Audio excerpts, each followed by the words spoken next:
ગામોમાં સસ્તા અનાજની દુકાનોમાં સરકારના નિયમ મુજબ પૂરતા પ્રમાણમાં અનાજ આપવામાં આવે એવી માંગ સાથે આદિવાસી સમાજ દ્વારા દાહોદ મામલતદારને રજૂઆત કરવામાં આવી।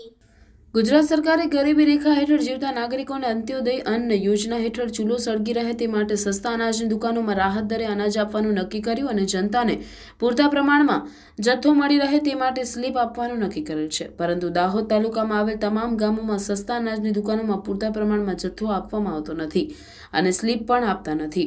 દાહોદ તાલુકામાં સમાવેશ તમામ ગામોમાં રેશન કાર્ડ ધારકોને તેઓને મળવાપાત્ર જથ્થો પૂરતા પ્રમાણમાં આપવામાં આવે અને ખાસ કરીને સ્લીપ બિલ આપવામાં આવે એવી અમારી માંગ સાથે આદિવાસી સમાજ દાહોદ દ્વારા દાહોદ મામલતદારને વિનંતી કરવામાં આવી।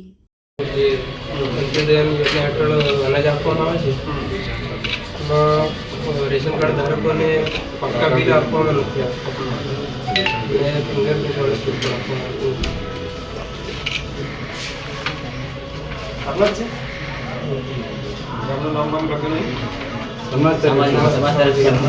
દાહોદ તાલુકાનું છે લખ્યો તો ઇન્ક્વાયરી કરતા ને કાકા વિષય મારો છે બધો શું છે કે આને ભલી માંગણી છે તમારી કે ખોટા રેશન કાર્ડ ધારણ કરતા હોય તેમને રદ કરીને નવા ગરીબ માણસોને આપવા એવું છે માંગણી? કંઈક લખો ને એવું, એ તો બહુ સારું કામ છે, પુણ્યનું કામ છે। જે મકાનો બધું અનાજ લેતા હોય, જે મોટા મકાનો જે ધારણ કરે છે, 4 વ્હીલ ગાડીઓ કરે છે, એ પણ તમારા નોલેજમાં મૂકો છો, એવોને પહેલા કાઢવા પડે ને।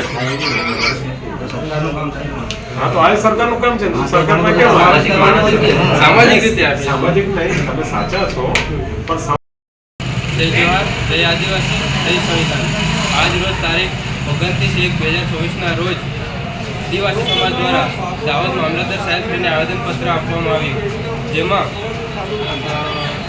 સસ્તા અનાજની દુકાનો પર રેશન કાર્ડ ધારકોને પાક્કા બિલ આપવામાં આવતા નથી અને ફિંગરપ્રિન્ટવાળી સ્લીપ આપવામાં આવતી નથી।